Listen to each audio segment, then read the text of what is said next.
내 서방될 사람 괴물이라는 소문이 자자하던데 잘 맞는 짝이다 괴물 신랑의 똑똑한 신부 천생연분이지.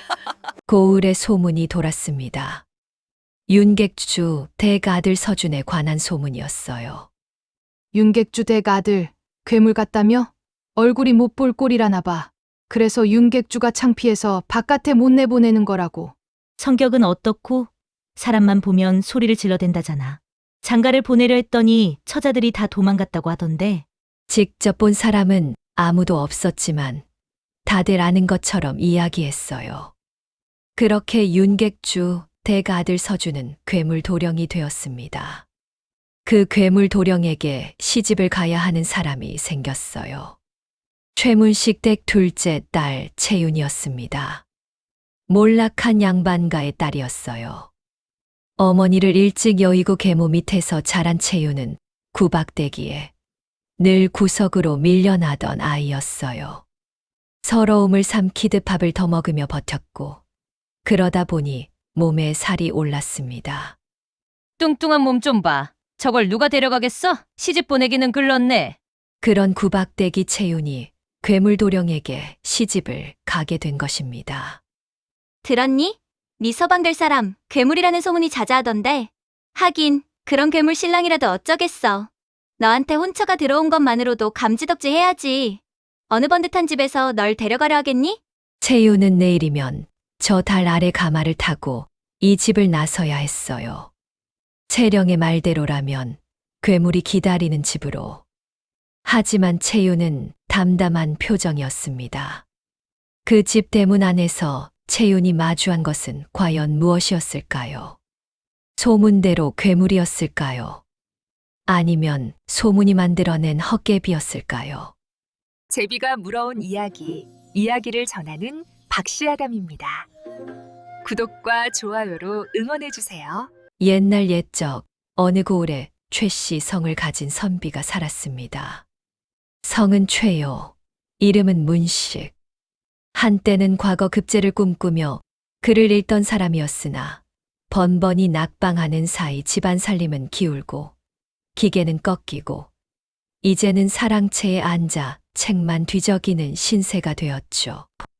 마당엔 자풀이 무릎까지 자랐고 담장은 비가 오면 무너질 듯 허물어져 있었습니다. 그래도 최문식은 양반은 양반이라는 말을 입에 달고 살았어요. 그 한마디가 그에게 남은 전부였으니까요. 이 집에는 딸이 둘 있었습니다. 첫째는 채령. 처백에서 난 서출이었으나 얼굴이 빼어났습니다. 이목구비가 또렷하고 피부가 희며 웃으면 보조개가 패이는 얼굴. 계모 장씨는 이 아이를 볼 때마다 흡족한 표정을 지었어요. 서출이든 뭐든 저 얼굴 하나면 좋은데 시집을 보낼 수 있다 싶었던 것이죠. 장씨는 채령의 머리를 손수 빗겨 주었고 명절이면 새 치마를 먼저 채령에게 안겨 주었습니다. 둘째는 채윤. 본처의 소생, 그러니까 엄연한 적출이었습니다. 그러나 채윤의 어머니는 채윤이 8살 되던 해봄, 긴 병 끝에 세상을 떠났어요. 어머니가 눈을 감던 날, 채윤은 방문 밖에 쪼그려 앉아 아무 소리도 내지 않았다고 합니다. 울음도 말도 없이 그저 무릎을 껴안고 앉아 있었다고요.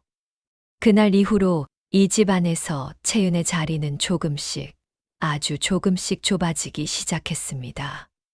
장씨 부인은 나쁜 사람이라고 딱 잘라 말하기는 어렵습니다. 대놓고 때리거나 굶기지는 않았으니까요. 다만 그 사람이 하는 차별이란 것이 눈에 보이지 않는 곳에서 이루어졌습니다. 아침 밥상을 예로 들어볼까요? 채령 앞에는 흰쌀밥이 놓였습니다. 달걀찜에 제철 나물에 젓갈 한 종지. 따끈하게 데워진 국도 곁에 놓였죠.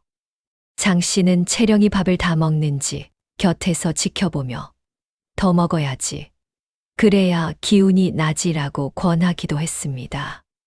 채윤 앞에는 보리가 섞인 밥이 놓였습니다. 반찬은 깍두기 하나, 된장 한 숟갈.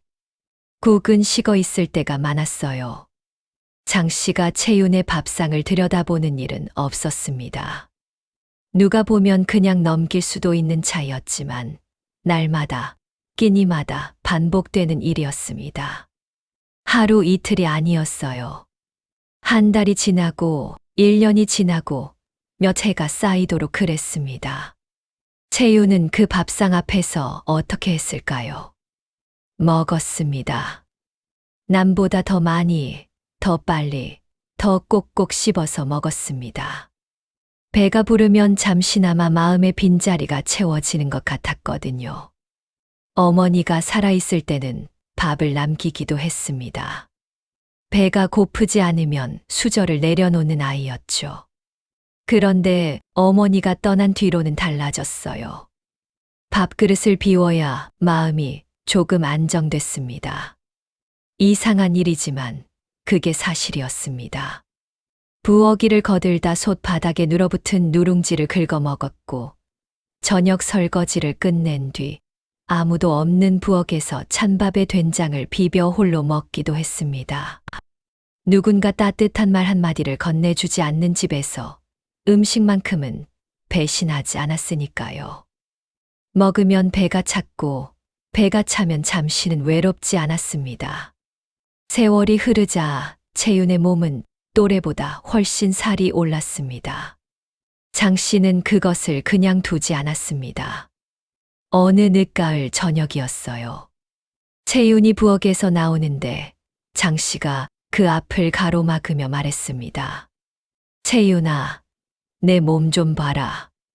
그 꼴을 해서 누가 데려가겠느냐. 밥을 입에 달고 사니까 그 모양이지. 채윤은 아무 말도 하지 않았습니다. 고개를 살짝 숙이고 그 자리를 비켰죠. 그날 밤 채령이 동생 방 앞을 지나다 문틈으로 들여다보았습니다. 채윤이 이불을 무릎까지 덮고 앉아 찬밥 한 덩이를 쥐고 있었어요. 혼자 아무 말 없이. 채령은 그 모습을 보고 웃음을 참지 못했습니다. 치맛자락을 들어 입을 가리고 돌아섰죠. 둔한 것, 저런 몸으로 뭘 바라겠어.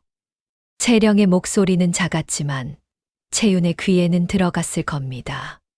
집이 그리 크지 않았으니까요. 채윤은 그 말에 아무 대꾸도 하지 않았습니다. 그저 손에 쥔 밥덩이를 천천히, 아주 천천히 입에 넣었을 뿐이에요. 최문식은 이런 일들을 모르지 않았을 겁니다. 사랑채에서 글을 읽다가도 가끔은 부엌 쪽에서 들려오는 소리에 귀를 기울이기도 했을 테니까요. 그러나 그는 끼어들지 않았습니다. 장 씨에게 한마디 하려다가도 말문이 막혔어요. 집안 살림은 전부 장 씨가 쥐고 있었고 과거도 못 붙은 자신이 무슨 말을 하겠느냐 싶었던 것이죠. 그 우유부단함이 어쩌면 장 씨의 타박보다 채윤에게 더 깊은 상처였을지도 모릅니다. 그래도 아버지는 가끔 채윤의 방 앞에서 발을 멈추곤 했습니다. 문을 열지는 않았어요. 그냥 잠시 서 있다가 발소리를 죽이고 돌아갔죠. 채윤은 그걸 알았을까요? 아마 알았을 겁니다. 그리고 그 발소리가 돌아서는 순간마다 조금씩 더 배가 고파졌을 거예요. 그렇게 채윤은 15을 넘기고 16을 넘겼습니다. 몸은 더 묵직해졌고 손은 부엌일에 거칠어졌습니다. 그러나 눈빛만은 이상하게 흐려지지 않았어요. 오히려 또렷했습니다. 무언가를 꾹 눌러 담고 있는 듯한 그런 눈빛이었죠. 고을 사람들은 채령은 알아도 채윤은 잘 몰랐습니다. 채령이 장씨 손에 이끌려 고을 잔치며 나들이를 다니는 동안 채윤은 집 안에서 빨래를 하고 나무를 다듬었으니까요. 그러나 이 집 부엌에서 가장 손맛이 좋은 사람이 누구냐고 물으면 행랑아범도 몸종 막내도 망설임 없이 대답했을 겁니다. 작은 아씨죠. 채윤은 음식에 재주가 있었습니다. 된장국 하나를 끓여도 깊은 맛이 났고 나물을 무쳐도 손맛이 살아 있었어요. 어쩌면 그 많은 시간을 부엌에서 보냈기 때문일 겁니다. 아니면 음식 하나하나에 그 말 못할 마음을 담았기 때문이었을 수도 있고요. 사람의 정성이란 건 어떻게든 맛으로 배어나오는 법이니까요. 운명이 움직이기 시작한 것은 그해 늦가을이었습니다. 최문식이 사랑채에 앉아 오래된 서찰 한 장을 꺼내 들었어요. 종이가 누렇게 바랬고 먹물이 번진 자국도 있었습니다. 그가 젊은 시절 큰 은혜를 입었던 상단 주인 윤상도의 이름이 적힌 편지였죠. 그 서찰에는 혼사 이야기가 적혀 있었습니다. 두 집안의 자녀를 맺어 주자는 오래전 입으로만 나누던 약조를 이제는 실행에 옮기자는 내용이었어요. 윤상도의 아들 서준의 나이가 찼으니 최문식 댁딸과 혼례를 치르고 싶다는 것이었습니다. 최문식은 그 편지를 한참 들여다보았습니다. 그리고 장 씨를 불렀어요. 윤 주인 어른 아들과의 혼사 얘기가 들어왔소. 윤객주. 고을에서 그 이름을 모르는 사람은 없었습니다. 본명은 윤상도였으나 사람들은 그냥 윤객주라 불렀어요. 젊은 시절 등짐 하나로 장사를 시작해 이제는 한양까지 이름이 닿는 상단을 일으킨 사람이었습니다. 포목이며 약재며 곡물이며 그의 상단 깃발이 서지 않는 장터가 없을 정도였죠. 돈이 많되 인색하지 않았고 새가 크되 교만하지 않았습니다. 고을 흉년이 들면 곡식을 풀었고 홍수에 무너진 다리를 고치는 데도 가장 먼저 전대를 열었어요. 그러니 사람들이 따를 수밖에 없었죠. 최문식과 윤객주의 인연은 20여 년 전으로 거슬러 올라갑니다. 최문식이 세 번째 과거를 보러 한양길을 떠나던 해였어요. 한여름 무더위에 홀로 길을 걷다가 고갯마루에서 쓰러졌습니다. 땡볕 아래 몇 시간을 누워 있었는지 정신이 들었을 때는 낯선 천막 아래였죠. 물을 먹여주고 죽을 쏘어준 사람이 바로 윤객주였습니다. 마침 그 길로 장사길을 나서던 참이었다고 해요. 사흘을 신세를 졌습니다. 윤객주는 아무 대가도 바라지 않았어요. 다만 떠나는 날 최문식의 손을 잡으며 말했죠. 선비날이 훗날 두 집안에 자식이 생기면 맺어봅시다.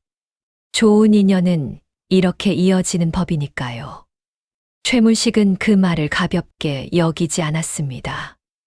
양반의 입에서 나온 말은 약조라고 배웠으니까요. 그 뒤로도 두 사람은 가끔 서신을 주고받으며 인연을 이어왔습니다. 윤객주에게 아들이 생겼고 최문식에게도 딸이 생겼죠. 세월이 흘러 그 아이들이 혼기에 찼을 무렵 윤객주가 서신 한 통을 보내온 것이었습니다. 서신을 받아든 장씨 부인의 표정은 처음에는 밝았습니다. 윤객주 댁이라면 고을에서 손꼽히는 재산가였으니까요. 시집을 보내도 굶을 걱정은 없을 것이고 혼수를 받는 쪽도 나쁘지 않을 거라 생각했겠죠.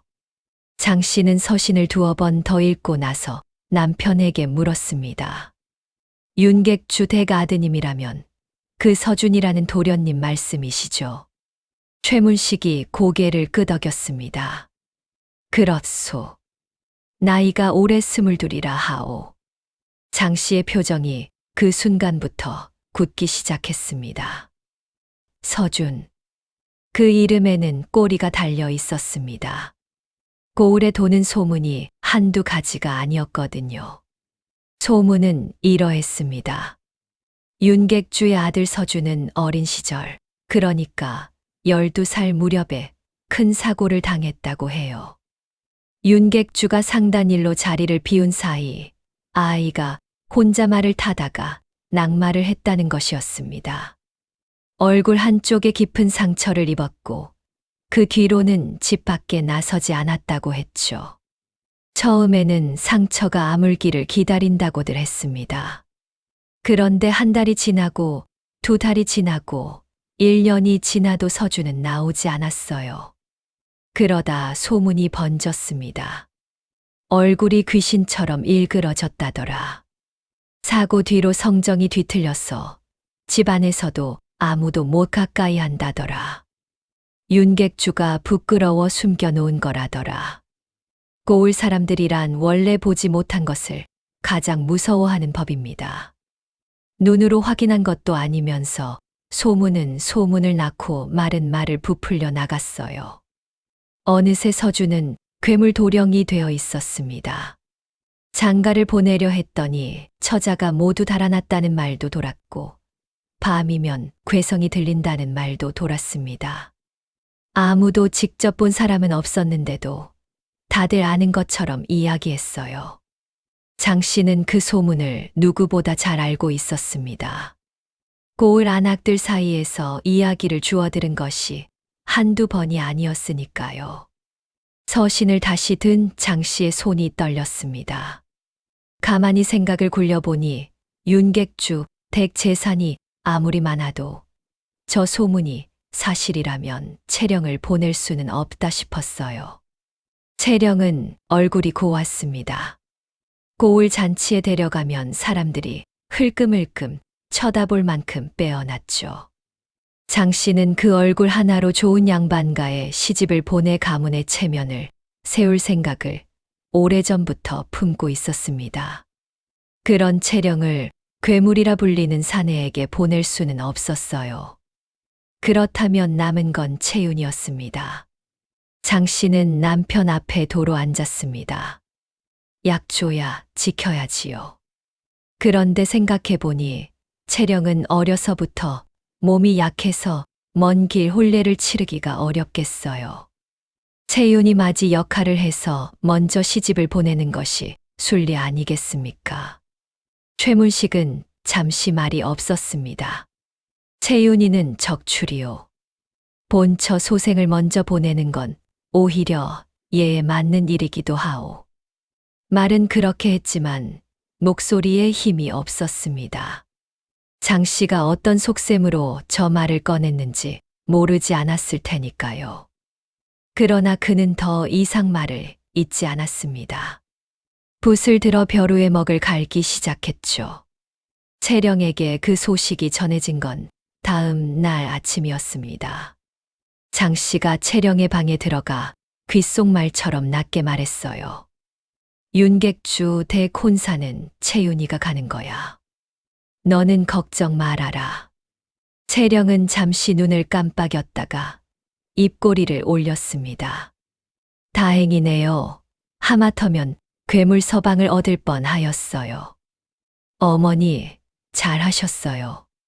그리고 얼마 뒤 채령은 채윤의 방 앞을 지나다 발을 멈추었습니다. 문 너머로 바느질하는 소리가 들렸어요. 채령은 잠시 그 소리를 듣다가 문을 밀었습니다. 채윤아, 너 시집 가게 되었다. 좋으냐? 채윤은 말이 없었습니다. 윤객주 댁으로 시집 가게 됐다더라. 알고 있니? 채윤은 손을 멈추지 않았습니다. 바늘을 천에 꽂으며 짧게 대꾸했어요. 어제 들었어요. 채령이 가볍게 웃었습니다. 고마워하렴. 내가 양보한 거니까. 원래 언니보다 동생이 먼저 시집 가면 안 되는 거잖니. 내가 먼저 가는 게 맞긴 한데 어머니가 그리 정하셨으니 어쩔 수 없지. 말은 그럴듯하게 했지만 그 속에 무엇이 들었는지 채윤이 모를 리 없었습니다. 채령이 윤객주 대콘사를 거렸다는 것도, 어머니 장씨가 채령을 빼돌렸다는 것도. 채윤은 그냥 바느질을 계속했습니다. 채령이 슬쩍 채윤의 손을 내려다보다가 말을 이었어요. 그런데 채윤아, 너 그 사람 소문 들었어. 고을에서 다들 뭐라고 하는지. 채령이 희죽거리며 말을 이었습니다. 낙마해서 얼굴이 반쪽은 뭉개졌다더라. 어떤 사람은 살이 흘러내렸다고도 하고, 어떤 사람은 눈이 하나밖에 없다고도 하더라고. 직접 본 사람도 있대. 장날의 담 너머로 봤는데 너무 무서워서 그 자리에서 기절했다는 말도 있고. 채윤의 바늘이 잠깐 멈추었다가 다시 움직였습니다. 채령은 그 모습을 보며 한 발 더 들어왔습니다. 성정도 뒤틀렸다더라. 집 안에서도 소리를 지르고 그릇을 던지고 몸종들이 하루가 멀다 하고 달아난다고. 윤객주가 창피해서 밖에 못 내보내는 거라던데. 방 안이 잠시 조용해졌습니다. 채윤의 몸을 위아래로 훑어보았습니다. 그 시선이 어디에서 멈추는지 둘 다 알고 있었어요. 하지만 그런 괴물 신랑이라도 어쩌겠어. 너한테 혼처가 들어온 것만으로도 감지덕지 해야지. 어느 번듯한 집에서 널 데려가려 하겠어. 나 같아도 안 데려갈 것 같은데. 채윤이 아무 말도 하지 않았습니다. 채령이 웃음을 거두지 않고 계속했어요. 그러니까 어떻게 보면 잘 맞는 짝이다. 괴물 신랑의 뚱뚱한 신부. 안 그래? 하하. 혼자 웃고는 채령이 문을 향해 돌아섰습니다. 그러다 문득 생각난 듯 뒤를 돌아보았어요. 아, 그리고 채윤아. 거기 가서 그 사람이 끔찍하다고 해도 도망 오지는 마라. 출가 외인이 되돌아오면 그거야말로 집안 망신이니까. 그 말을 끝으로 채령이 방에서 나갔습니다. 방 안에 채윤 혼자 남았습니다. 채윤은 잠을 이루지 못하고 마루에 나와 앉았어요. 언니의 말이 귓속에서 맴돌았겠죠. 괴물 신랑의 뚱뚱한 신부. 틀렸다는 말도 없었어요. 다만 그게 사실인지 아닌지를 채윤은 제 속으로 오래 들여다보았을 겁니다. 살이 오른 것은 사실이었습니다. 밥으로 마음을 달랬던 것도 사실이었어요. 그러나 채윤은 그게 자신이 못난 것이어서가 아니라는 걸 알고 있었습니다. 따뜻한 말 한마디 없는 자리에서 먹는 것만이 위안이었으니까요. 그 사정을 알아주는 사람이 이 집에는 없었을 뿐이었습니다. 채윤은 달을 바라보다가 조용히 중얼거렸습니다. 직접 보기 전까지는 모르는 거야. 자신에게 하는 말이었는지, 언니에게 하는 말이었는지, 아니면 떠나보내야 할 두려움을 다독이는 말이었는지. 혼례 날짜는 생각보다 빠르게 잡혔습니다. 윤객주 쪽에서는 이미 나를 받아 놓은 것 같았어요. 장 씨는 채윤의 혼수를 마련하는데 그리 손을 쓰지 않았습니다. 쓸만한 이불 2채와 낡은 농 하나, 어머니가 남겨준 놀이개 한 쌍이 전부였어요. 채령의 혼수로 아껴두었던 귀한 것들은 그대로 안방 농 속에 잠들어 있었습니다. 채윤은 아무것도 바라지 않았어요. 혼례 전날 밤, 채윤은 부엌에 들어가 어머니가 쓰던 녹그릇을 꺼내 닦았습니다. 광이 날 때까지, 손이 시릴 때까지 닦았어요. 그게 어머니에게 드리는 마지막 인사였는지도 모릅니다. 부엌 아궁이 불빛 아래서 혼자 앉아 그릇을 닦는 채윤의 등이 그날 밤 유독 작아 보였다고 행랑아범은 나중에 이야기했었죠. 혼례 당일 아침 장 씨는 채윤의 방 앞에서 말 한마디를 남겼습니다. 가서 얌전히 잘 살아라. 죽어서도 그 집 귀신이 되어야지. 채령은 마루에서 먼발치로 서 있었어요. 단장을 곱게 한 얼굴로 채윤이 가마에 오르는 것을 지켜보았습니다. 혼수도 변변치 않았고 가마도 낡았습니다. 채윤은 발을 들어 가마 안으로 몸을 들였어요. 문이 닫히기 직전 채령 쪽을 한번 돌아보았습니다. 눈이 마주쳤습니다. 채령은 입꼬리를 살짝 올렸어요. 비웃음인지 무엇인지 모를 표정이었습니다. 그리고 작은 소리로 말했습니다. 가마꾼들은 못 들었을 소리였지만 채윤에게는 들렸을 겁니다. 잘 가, 채윤아. 괴물 남편이라도 지아비로 잘 모시고 살아. 채윤은 그냥 고개를 돌렸어요. 가마 문이 닫혔고 가마가 천천히 움직이기 시작했습니다. 가마는 천천히 골목을 빠져나갔습니다. 마당에는 아무도 남지 않았고 가을바람만 낙엽을 쓸고 지나갔어요. 그 가마 안에서 채윤은 무슨 생각을 했을까요? 두렵지 않았다고는 할 수 없습니다. 소문이 전혀 마음에 걸리지 않았다고도 할 수 없어요. 그러나 채윤에게는 이런 마음이 있었습니다. 어차피 이 집에서 따뜻한 밥상 한 번 받아본 적 없이 살아왔다고.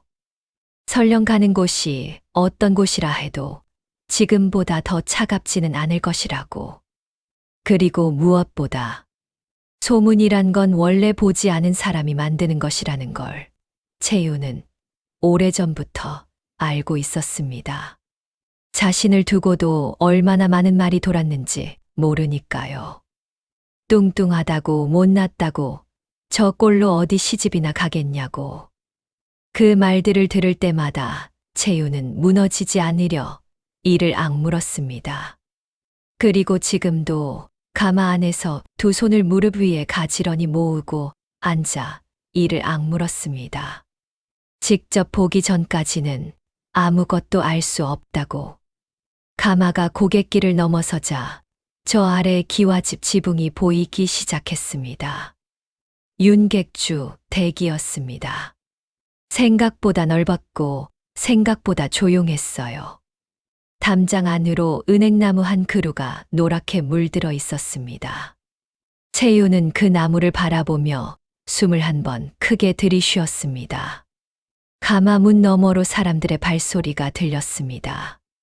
가마꾼들이 채비를 하는 소리, 누군가 지시를 내리는 목소리, 마당을 쓰는 빗자루 소리. 채윤은 그 소리들을 하나씩 들으며 숨을 골랐어요. 문이 열렸습니다. 몸종 하나가 손을 내밀었습니다. 채윤은 그 손을 잡고 가마 밖으로 발을 내디뎠어요. 처음으로 윤객주 댁마당을 밟는 순간이었습니다. 마당은 넓고 깨끗했어요. 장독대가 가지런히 놓여 있었고 담장 아래 국화가 늦게까지 피어 있었습니다. 윤객주가 마루 아래에 서 있었습니다. 60을 넘긴 나이였으나 허리가 고닫고 눈빛이 온화했어요. 그가 채윤을 위아래로 한번 훑어보더니 천천히 말했습니다. 먼 길 오느라 수고했다.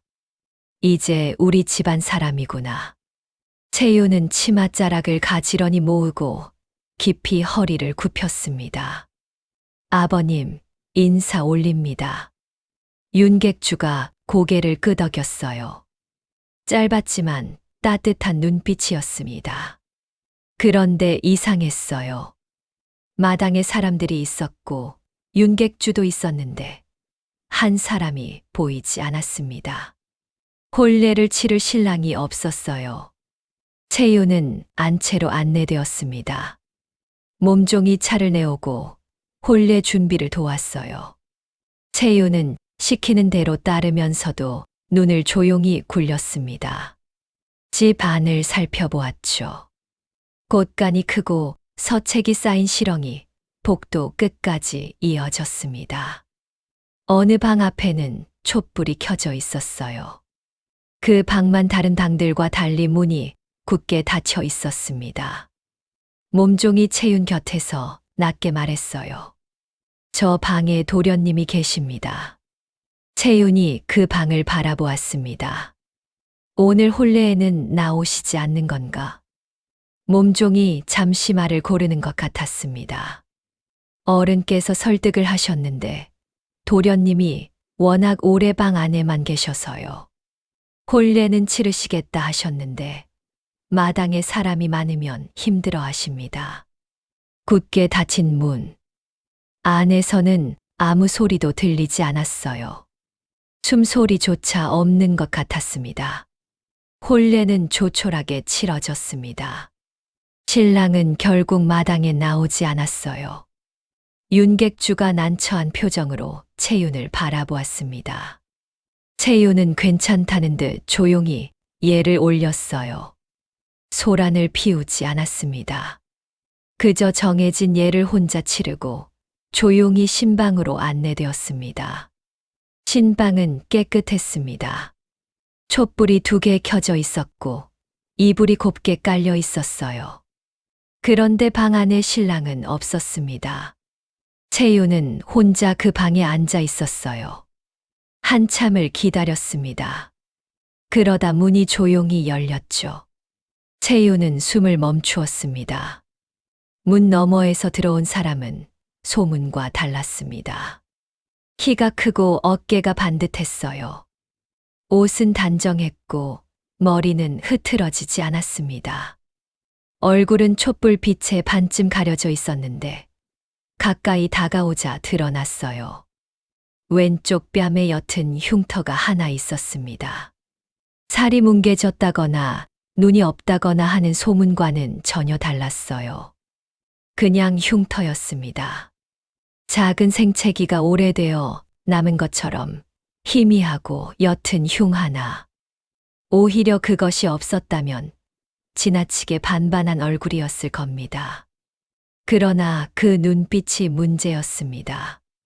사람을 경계하는 눈빛이었는데 그것이 악의에서 온 것이 아니라 오래된 상처에서 온 것임을 채윤은 단번에 알 수 있었습니다. 제 눈빛이 가끔 그랬으니까요. 서준이 방 안으로 들어서며 채윤을 보았습니다. 채윤도 서준을 보았어요. 잠시 아무도 말이 없었습니다. 서준이 먼저 입을 열었습니다. 놀라지 않소. 채윤이 고개를 살짝 기울였습니다. 무엇의 말씀이세요? 서준이 자신의 뺨을 손으로 가리켰어요. 손이 미세하게 떨렸습니다. 이것 때문에 소문이 많소. 알고 있었을 텐데. 채윤이 서준의 얼굴을 찬찬히 바라보았습니다. 흉터를, 그 다음 눈을, 그 다음 전체를. 그리고 말했어요. 소문이 과했군요. 서준이 채윤을 바라보았습니다. 그 말이 예상 밖이었는지 무언가 말하려다 입을 다물었어요. 채윤이 이불 옆에 앉으며 조용히 덧붙였습니다. 저도 소문이 많이 도는 사람이었습니다. 소문이 사람을 얼마나 다르게 만드는지는 알아요. 그날 밤 2사람은 많은 이야기를 하지 않았습니다. 한참 뒤 서준이 물었습니다. 무섭지 않소? 채윤이 생각하다 대답했어요. 지금은 아닙니다. 왜요? 서방님 눈빛이 나쁘지 않으니까요. 서준이 아무 말도 하지 않았습니다. 그러나 벽에 드리운 그림자를 보면 그의 어깨가 조금 내려앉은 것을 알 수 있었어요. 며칠이 지났습니다. 서준은 여전히 방 안에서 나오지 않았습니다. 아침에도 낮에도 문은 닫혀 있었어요. 몸종들이 밥상을 문 앞에 놓고 가면 한참 뒤에 그릇이 빈 채로 나와 있었습니다. 윤객주는 한숨을 쉬며 며느리 채윤을 불러 말했어요. 저 아이가 원래는 저렇지 않았느니라. 낙마 사고 이후로 사람들이 너무 많은 말을 했지. 그때부터 저러기 시작했어. 채윤은 2 손을 무릎 위에 모으고 고개를 끄덕였습니다. 아버님, 서방님이 좋아하시는 음식이 무엇인지 여쭤봐도 되겠습니까?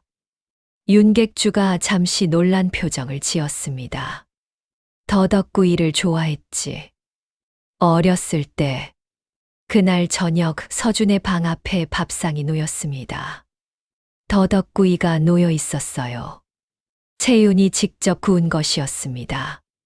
밥상 옆에는 짧은 쪽지가 하나 놓여 있었어요. 더덕이 제철입니다. 서준은 문을 열고 그 밥상을 들여다보았습니다. 쪽지를 집어들고 오래 바라보았어요. 그러고는 밥상을 방 안으로 들여 혼자 먹었습니다.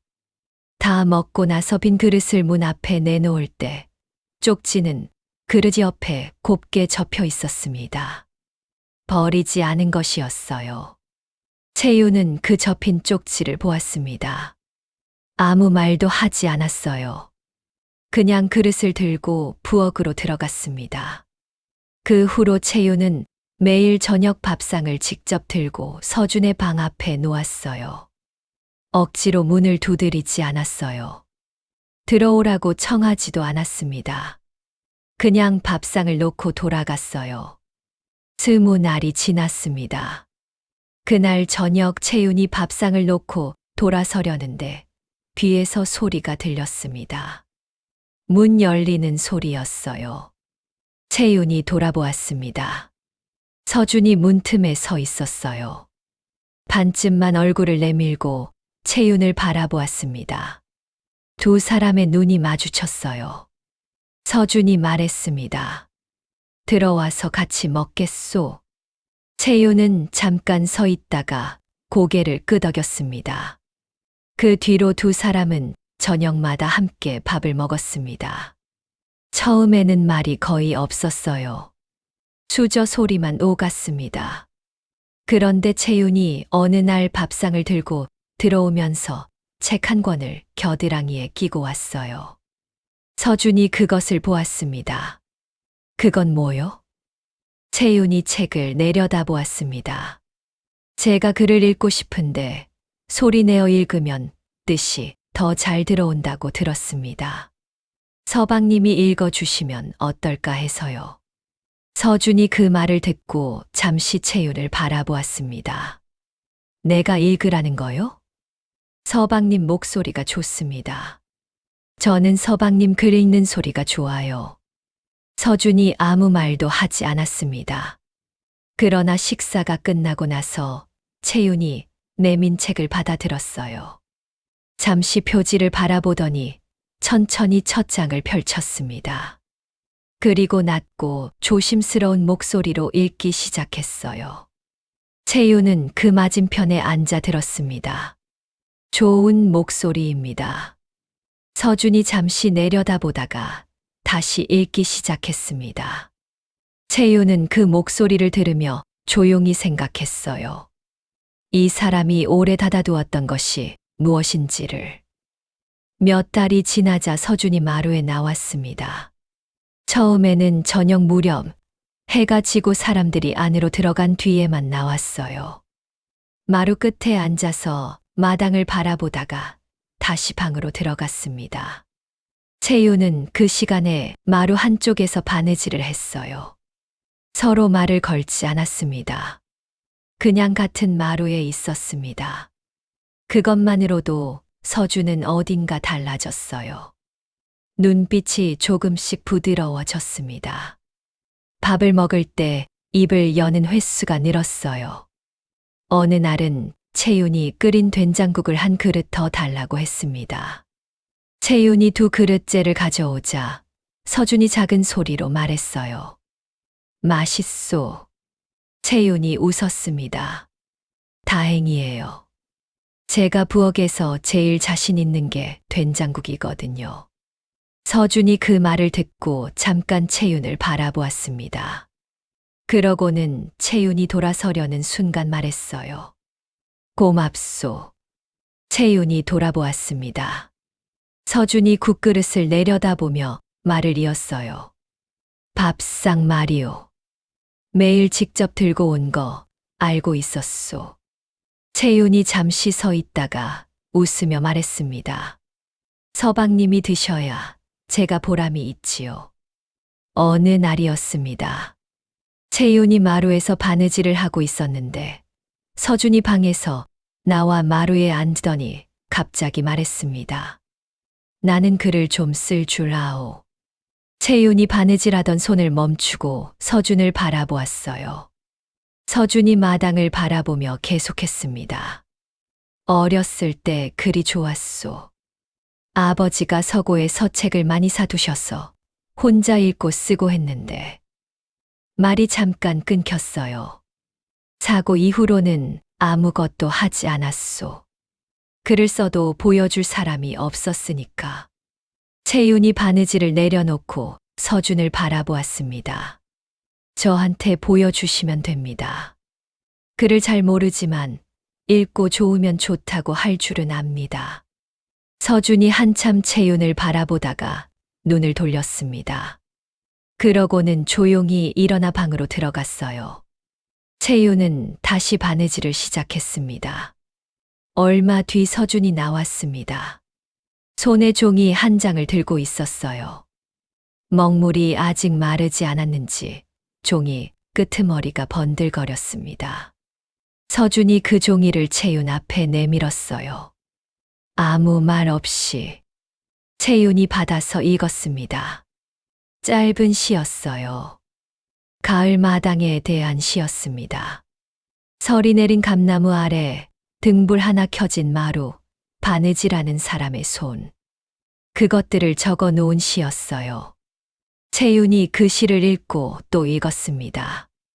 고개를 들어 서준을 바라보았어요. 좋습니다. 서준이 시선을 피했습니다. 그냥 써본 거요. 좋은 건 좋은 거예요. 채윤이 그 종이를 가슴 앞에 모으며 말했어요. 이것 제가 가져도 됩니까? 서준이 대답하지 않았습니다. 그러나 가져가지 말라는 말도 하지 않았어요. 채윤은 그 종이를 조심스럽게 접어 소매 안에 넣었습니다. 겨울이 오고 눈이 내렸습니다. 서준은 이제 낮에도 마루에 나왔어요. 채윤과 함께 앉아 책을 읽었고 때로는 마당에서 나란히 서서 눈 내리는 것을 바라보기도 했습니다. 몸종들이 그 모습을 보고 수군댔어요. 저렇게 나오시는 것을 몇 년 만에 보는지 모르겠다고요. 채윤이 무릎을 꿇고 앉자 윤객주가 낮게 말했어요. 저 아이가 웃는 것을 오랜만에 봤구나. 그 무렴 채윤도 변하고 있었습니다. 아무도 처음에는 알아채지 못했어요. 워낙 조금씩 천천히 일어나는 일이었으니까요. 채윤은 이 집에서 눈치를 보며 밥을 먹지 않았습니다. 밥상 앞에서 누가 자신을 바라보는지 살피지 않았어요. 더 먹으면 타박을 들을까 싶어 허겁지겁 숟가락을 놓을 필요도 없었습니다. 서준이 밥상을 마주보고 앉아서 오늘 국이 잘 됐소라고 말해 주었고 윤객주가 우리 집 며느리가 손맛이 좋구나라고 칭찬해 주었어요. 처음엔 그 말들이 낯설었습니다. 어머니가 살아있을 때 이후로는 없었던 것 같았습니다. 밥상 앞에서 마음이 편안해졌습니다. 억지로 더 먹지 않아도 됐습니다. 채우지 않아도 허기지지 않는 다른 것들이 생겼으니까요. 서준의 목소리로 읽어주는 글 한 편, 마당을 함께 걷는 저녁, 눈 오는 날 마루에서 나란히 앉아있는 시간. 그것들이 채윤의 마음을 채웠습니다. 마음이 차자 밥으로 채울 것이 줄어들었습니다. 그것이 살이 빠지기 시작한 이유였어요. 억지로 굶어서가 아니었습니다.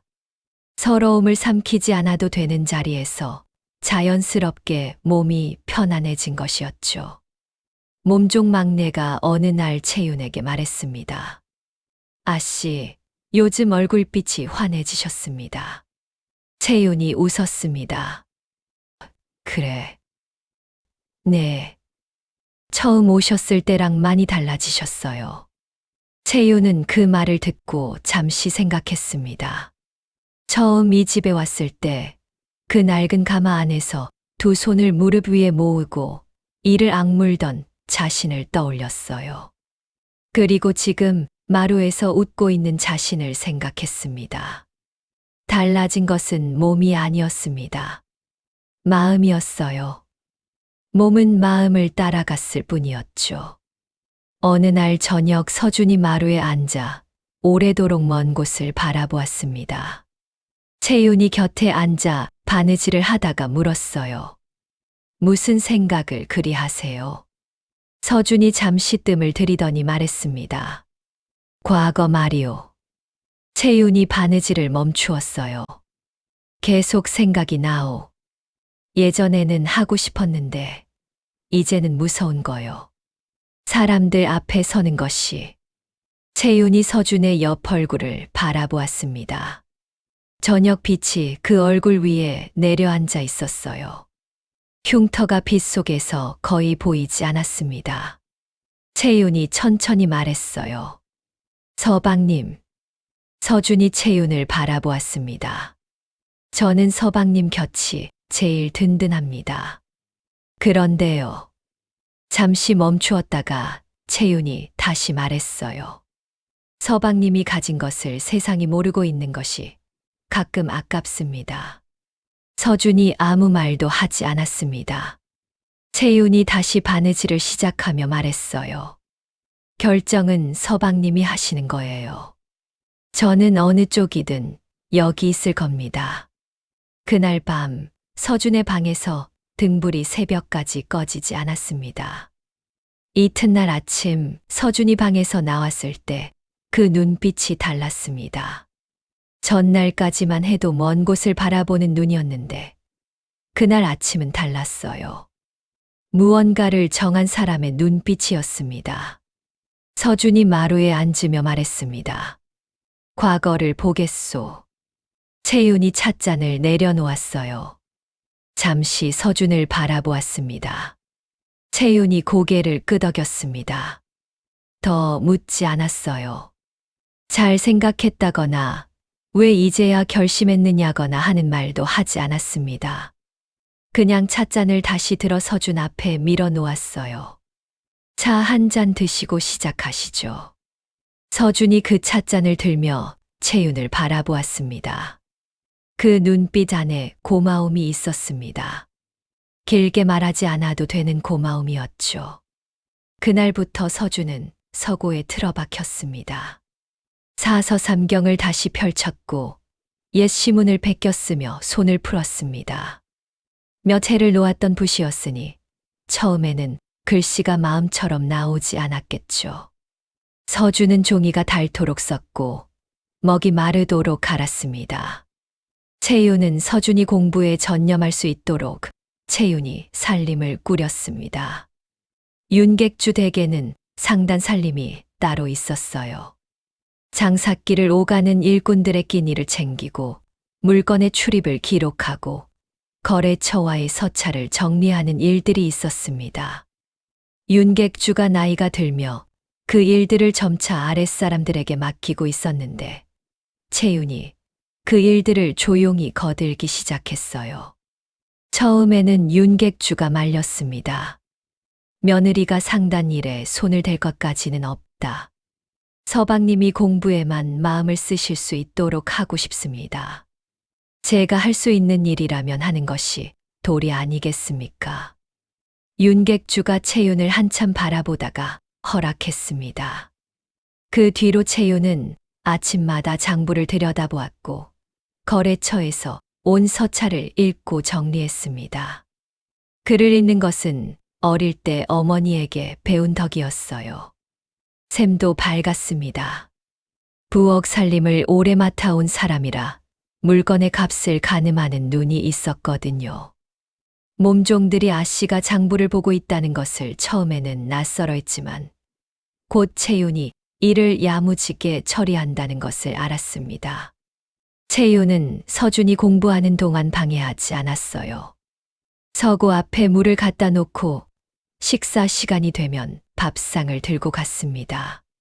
서준이 너무 늦게까지 공부하면 등불 심지를 갈아주고 조용히 나왔어요. 서준은 그 작은 손길들을 다 알고 있었습니다. 겨울이 지나고 봄이 왔습니다. 서준이 과거를 보러 떠나는 날 아침이었어요. 채윤이 이른 새벽부터 부엌에 들어가 밥을 지었습니다. 서준이 좋아하는 더덕구이를 구웠어요. 국을 끓이고 나물을 무쳤습니다. 그 밥상을 들고 서고로 갔어요. 서준이 짐을 챙기다가 채윤을 보았습니다. 이른 아침부터 수고했소. 채윤이 밥상을 내려놓으며 말했어요. 든든히 드시고 가셔야죠. 서준이 밥상 앞에 앉았습니다. 채윤도 맞은편에 앉았어요. 두 사람이 함께 밥을 먹었습니다. 말이 없었어요. 그러나 그 침묵이 그 어느 때보다 충만했습니다. 밥을 다 먹고 서준이 일어서려는데 채윤이 소매 안에서 무언가를 꺼냈어요. 종이였습니다. 곱게 접힌 종이 한 장. 채윤이 그것을 서준에게 내밀었어요. 이게 뭐요? 서방님이 처음 저한테 쓰신 시예요. 제가 가지고 있었던 거요. 서준이 그 종이를 받아 펼쳤습니다. 가을 마당을 적은 그 시였어요. 바느질하는 손, 등불 켜진 마루. 서준이 오래 바라보았어요. 채윤이 말했습니다. 그 시 쓰시던 서방님이 지금도 있으니까요. 그걸 기억하며 다녀오세요. 서준이 그 종이를 접어 품 안에 넣었습니다. 기다리고 있겠소. 채윤이 웃었어요. 여기 있을 겁니다. 서준이 고개를 끄덕였습니다. 그리고 돌아섰어요. 대문을 나서는 서준의 뒷모습이 곧고 반듯했습니다. 처음 대문 밖을 나섰던 그날, 발이 굳어 멈추었던 그 사람이 아니었어요. 걸음에 망설임이 없었습니다. 채윤은 대문이 닫힐 때까지 그 뒷모습을 바라보았습니다. 하루가 가고 열흘이 갔어요. 채윤은 기다리는 동안에도 평소와 다름없이 살았습니다. 아침에 일어나 마당을 쓸었고 상단 장부를 들여다보았으며 저녁에는 윤객주와 함께 밥을 먹었어요. 그러나 잠자리에 들면 그제야 조용히 기도를 했습니다. 서준의 방에 혼자 누워서 천장을 바라보며 말없이 소리 없이 한 달이 지난 어느 날 저녁이었습니다. 채윤이 마루에 앉아 있는데 바깥에서 말발굽 소리가 들렸습니다. 하나가 아니라 여럿이었어요. 몸종 막내가 마당으로 뛰어나가더니 돌아와 소리쳤습니다. 아씨, 아씨. 도련님이 오십니다. 채윤이 천천히 일어섰습니다. 대문이 열렸어요. 서준이 들어왔습니다. 머리에 어사화가 꽂혀 있었어요. 봄바람에 그 꽃이 흔들렸습니다. 장원급제였습니다. 채윤이 마루 아래에 서서 그 모습을 바라보았습니다. 너무 기뻐서 아무 말도 나오지 않았어요. 서준이 채윤 앞에 섰어요. 그 눈빛이 환했습니다. 고생하셨습니다. 그게 다였습니다. 대단한 말이 없었어요. 그러나 두 사람 모두 그 세 마디 안에 무엇이 담겼는지 알았습니다. 윤객주 대가들 서준이 과거에 급제했다. 그것도 장원으로. 한때 괴물도령이라 불리던 그 서준이. 고을 사람들의 입이 한동안 바빴습니다. 믿기지 않는다는 사람도 있었고 그럴 줄 알았다는 듯 고개를 끄덕이는 사람도 있었어요. 사람이란 게 결과가 나오고 나면 다들 처음부터 알고 있었던 것처럼 이야기하는 법이니까요. 얼마 전까지 담 너머로 수군대던 입들이 어느새 윤객주 댁을 추켜 세우고 있었습니다. 대문이 열리고 서준이 들어왔습니다. 어사화가 봄바람에 흔들렸어요. 얼굴이 수척해졌는데도 눈빛이 환했습니다. 서준이 마당을 가로질러 채윤 앞에 섰어요. 두 사람이 마주 보았습니다. 서준이 먼저 말했어요. 기다렸소.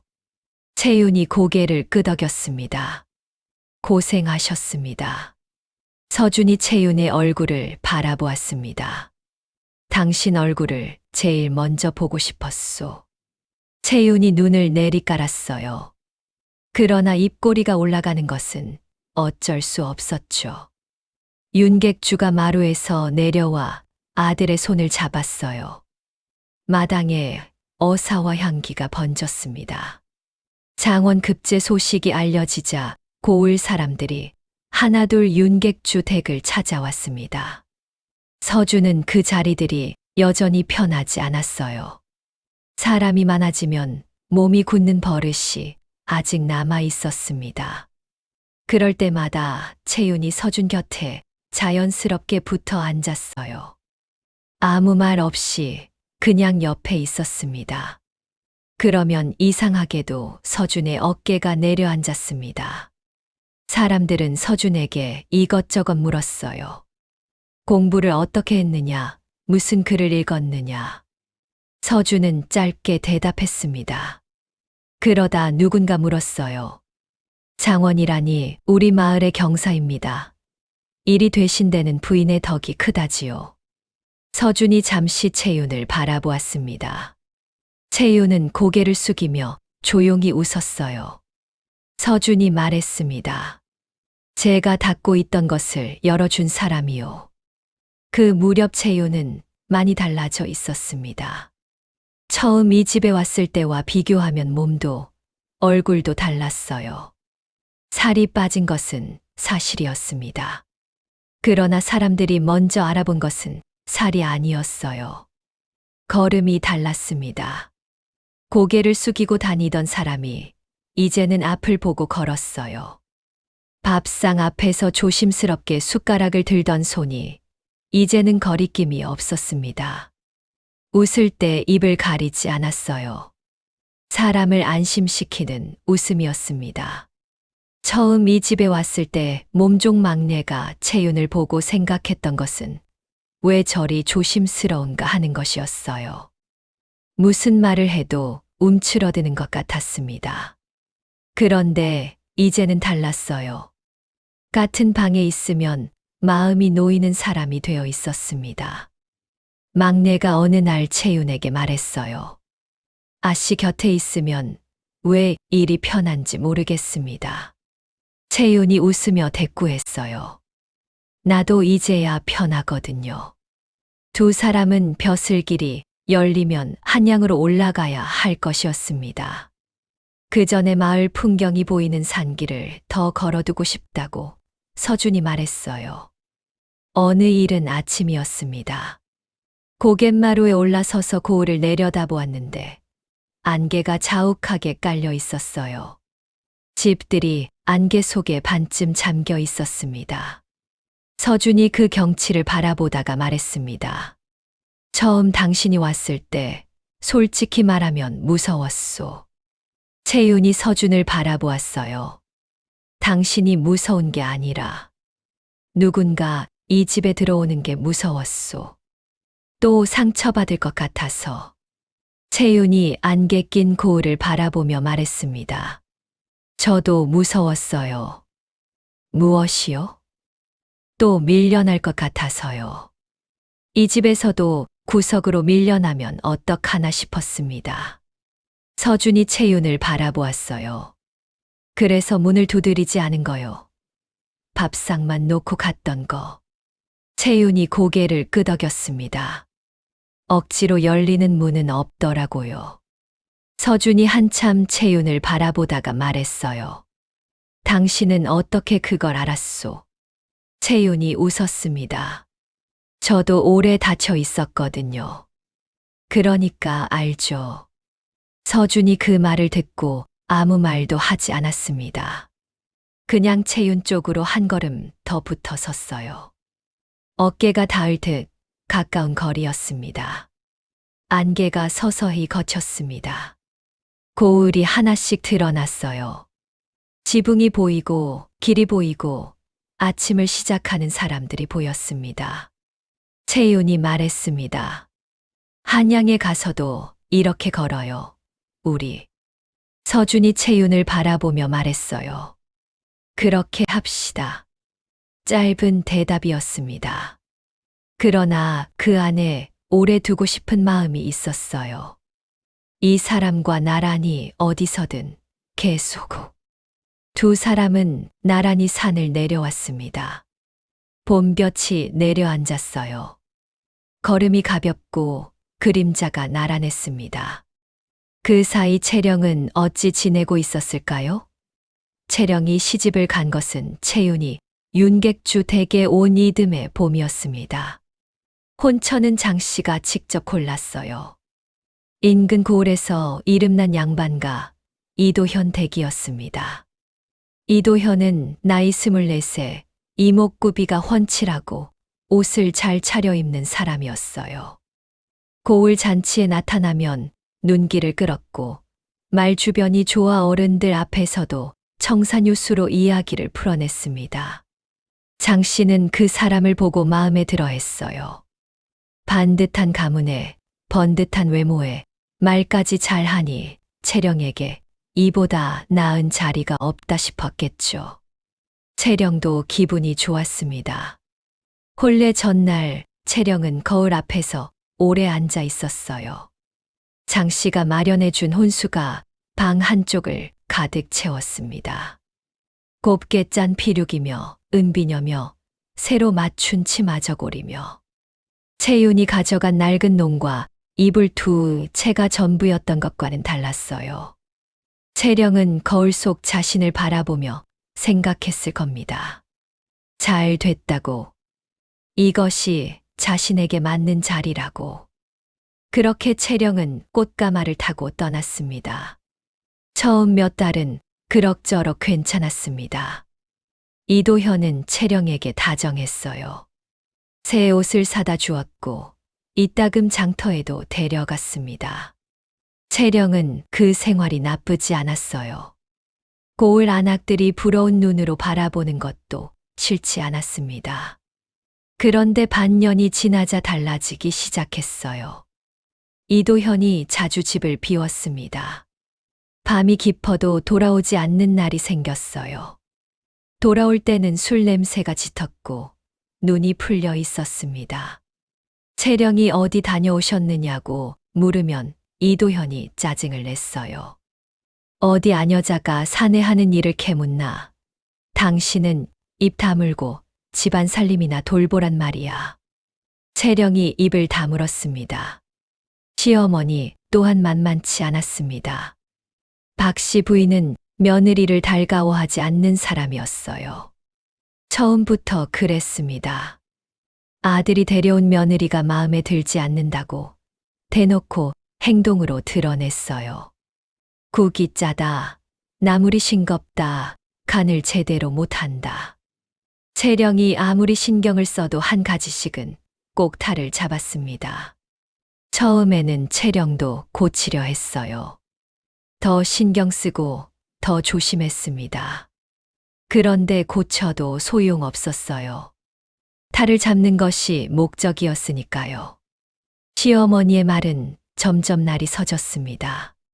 친정이 변변치 않으니 배운 것도 없는 법이겠지. 뭐 하나 마음에 드는 게 없군. 저러니 내 아들이 집에 붙어 있겠어. 그 말들이 쌓였어요. 하루 이틀이 아니었습니다. 이도현의 허세는 갈수록 심해졌습니다. 노름판에서 잃은 돈을 메우려고 이것저것 팔기 시작했어요. 처음에는 창고에 있는 것들이었습니다. 그 다음에는 채령이 혼수로 가져온 물건들이었어요. 채령이 어머니 장씨가 마련해준 피륙을 보이지 않는다고 했더니 이도현이 퉁명스럽게 말했습니다. 내가 팔았어. 급한 일에 쓰느라. 채령이 말문이 막혔습니다. 그건 제 혼수인데요. 내 집에 있으면 이제 내 거지. 별 볼 것도 없는 주제에. 울지 않으려 했는데 눈물이 났습니다. 소리를 내지 않고 울었어요. 시어머니가 들을까봐, 몸종들이 알까봐. 그렇게 우는 것도 채령은 조심해야 했습니다. 겨울이 왔습니다. 이도현이 큰 노름판에서 지고 왔어요. 돈이 없었습니다. 빌린 돈도 있었고 갚아야 할 돈도 있었어요. 그 빚을 어찌할 것인지 이도현은 아내에게 말하지 않았습니다. 다만 집 안에서 더 자주 화를 냈어요. 밥이 차다고 방이 춥다고 채령의 얼굴이 왜 저렇냐고. 채령은 그 말들을 받아냈습니다. 울지 않았어요. 아니, 울지 않으려 했습니다. 그러나 겨울 저녁 장독대 옆에서 혼자 물을 깃다가 눈물이 흘렀어요. 닦으려 했는데 손이 너무 시려서 제대로 닦이지도 않았습니다. 그냥 뺨을 타고 흘러내리도록 두었어요. 차가운 마당에 혼자였습니다. 꽃가마를 타고 이 집에 올 때 사람들이 부러워했습니다. 좋은 데 간다고, 잘 됐다고. 하지만 더 이상은 아니었습니다. 그러자 가끔 채윤 생각이 났어요. 괴물 서방한테 간다며 비웃었던 동생. 그 동생은 자신보다 나은 삶을 살고 있을까요? 아닐 거라 생각했습니다. 아니, 아니어야 한다고, 아닐 거라고 믿고 싶었습니다. 봄이 깊어가던 어느 날이었습니다. 고을에 소문이 돌았어요. 윤객주 대가들 서준이 처가를 방문한다고. 어사화를 꽂은 채로 장원급제한 그 서준이 최문식 댁에 온다고. 그 소문이 채령의 귀에도 들어왔습니다. 봄이 깊어가며 고을 어기살구나무가 한창이었어요. 길가에 꽃이 피 떨어져 쌓였고 바람이 불면 또 흩날렸습니다. 그 길 위로 말발굽 소리가 들려왔어요. 하나가 아니라 여럿이었습니다. 앞장선 사람의 머리에 어사화가 꽂혀 있었어요. 고을 사람들이 하던 일을 멈추고 고개를 들었습니다. 수군거림이 번졌어요. 저기 좀 봐. 어사화야. 장원급제한 그분 아니냐. 저분이 그 괴물 도령이라던 분이셨어. 말들이 길가에서 새어 나왔습니다. 서준은 애써 고개를 돌리지 않았어요. 앞을 보며 말을 몰았습니다. 그 옆에 채윤이 나란히 따랐어요. 채윤은 사람들의 시선이 쏠리는 것을 느꼈습니다. 자신을 보는 눈도 있었어요. 장원급제자의 부인, 윤객주, 댁며느리. 그 시선들이 전과 다르다는 것을 채윤은 알았습니다. 그러나 크게 달라진 것도 없었어요. 최문식 댁 대문 앞에 도착했습니다. 채윤이 말에서 내려 대문을 바라보았어요. 낡은 대문이었습니다. 담장 아래 자풀이 올라와 있었고 기와가 군데군데 깨져 있었어요. 전과 달라진 것이 없었습니다. 오히려 더 가세가 기운 것 같았어요. 이 문을 나설 때가 생각났습니다. 낡은 가마, 변변치 않은 혼수, 배웅 하나 없던 마당. 그리고 채윤을 비웃던 채령의 목소리. 괴물과 평생을 살아보라고. 채윤이 대문을 두드렸어요. 행랑아범이 나왔다가 눈이 커졌습니다. 채윤을 알아본 것이었어요. 그러고는 서준의 어사화를 보았습니다. 허둥지둥 문을 열었어요. 작은 아씨 아니 만일 잘 지냈는가? 아버님은 안에 계시지? 두 사람이 안으로 들어섰습니다. 장씨가 안채에서 나왔어요. 채윤을 보고 그 옆에 서준을 보았습니다. 어사화를 보았어요. 장씨의 표정이 굳었다가 다시 어색하게 풀렸습니다. 장씨가 채윤을 위아래로 훑었습니다. 달라진 것을 알아챈 것이겠죠. 살이 빠진 것도 있었지만 그보다 걸음이 달랐고 고개가 달랐습니다. 더 이상 구박당하던 못난 그 아이가 아니었어요. 장씨가 어색하게 웃으며 말했습니다. 그래, 잘 지냈느냐? 채윤이 조용히 대답했어요. 예, 덕분입니다. 채령이 나타난 것은 그 무렵이었습니다. 친정 나들이를 왔던 것인지 서준이 온다는 소문을 듣고 온 것인지는 알 수 없었어요. 채윤과 눈이 마주친 채령이 그 자리에 멈추었습니다. 채윤의 모습을 보았어요. 가마에 오르던 날과는 전혀 달랐습니다. 살이 빠져 고다진 자세와 어느새 자연스럽게 몸에 밴 기품과 여유가 묻어 나왔습니다. 그리고 그런 채윤의 옆에 서준이 있었어요. 어사화를 꽂은 서준이. 눈빛이 맑고 이목구비가 반듯한 서준이. 괴물이라 불리던 그 사람이 지금 채윤의 곁에 서서 채령을 향해 조용히 고개를 숙이고 있었습니다. 채령의 입술이 열리려다 닫혔어요. 말이 나오지 않았습니다. 괴물이라더니 전혀 그렇지 않았습니다. 채령은 자리에 앉지 못하고 마루 기둥에 기대어 섰습니다. 두 사람이 오가는 이야기를 들었어요. 서준이 입을 열 때마다 목소리가 낮고 반듯했습니다. 흉하다던 그 얼굴이 지금 보면 그냥 사람이었어요.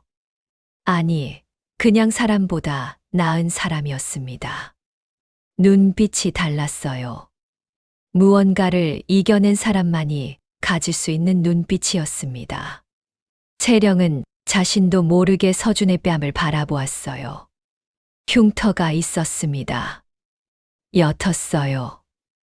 그것이 전부였습니다.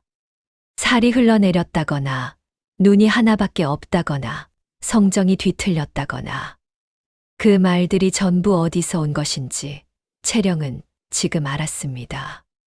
아무도 본 적 없는 사람들이 만들어낸 말이었어요. 그리고 그 말을 믿고 동생에게 퍼부었던 것은 자신이었습니다. 괴물 신랑이랑 평생을 살아보라고. 뚱뚱하고 못난 내가 딱 어울린다고. 그 말들이 지금 채령의 귓속에서 자신의 목소리로 울렸습니다. 저물녘이 되어 두 사람이 일어섰습니다. 채윤이 장 씨에게 예를 올리고 최문식에게 인사를 드렸어요. 최문식이 채윤을 바라보다가 고개를 끄덕였습니다. 말이 없었어요. 그것이 자식에게 소홀했던 사람이 할 수 있는 전부였습니다. 서준이 채윤 곁으로 왔어요. 두 사람이 나란히 대문을 향해 걸음을 옮겼습니다. 채령이 그 뒷모습을 바라보았어요. 서준이 그 옆에서 나란히 걸었어요. 두 사람의 사이가 오붓해 보였습니다. 한눈에 봐도 사랑받고 있는 모습. 대문이 닫혔습니다. 살구꽃 잎이 바람에 날렸어요. 채령은 대문을 바라보며 오래 서 있었습니다. 자신의 손을 내려다보았어요. 거칠어진 손이었습니다. 혼수로 가져온 물건들은 이미 없어진 지 오래였고 집안에서 채령을 알아주는 사람은 없었어요. 채령은 매일이 눈물바람이었고 매일이 곤욕이었습니다. 번듯한 가문이었습니다. 고운 얼굴의 사내였어요. 그것이 전부라고 생각했습니다. 그러나 지금 이 마당에 남은 것은 혼자 서 있는 자신뿐이었어요. 괴물은 처음부터 없었습니다. 두려움과 허영이 만들어낸 헛개비였어요. 그리고 그 헛개비를 붙들고 동생을 비웃은 것은 자신이었습니다. 진짜 괴물이 어디 있었는지 채령은 이제야 알 것 같았어요. 채령의 눈에서 눈물이 흘렀습니다. 겉으로 보이는 것이 전부가 아니었습니다. 번듯한 가마도 고운 얼굴도 좋은 가문도 사람을 지켜주지 않았어요. 사람을 지킨 것은 눈치 보지 않고 밥상을 마주한 저녁이었고 무서워도 대문을 나선 아침이었으며 아무것도 요구하지 않고 그냥 곁에 있어 준 마음이었습니다. 사람은 사람이 만들어요. 그리고 그 사람을 만드는 것은 결국 사랑이었습니다. 재미있게 들으셨다면 여러분들의 다양한 의견들을 댓글로 남겨주세요. 그리고 지금 어디서 사연을 듣고 계신지 남겨주시면 여러분이 계신 곳에 행복과 행운이 가득하기를 바라겠습니다.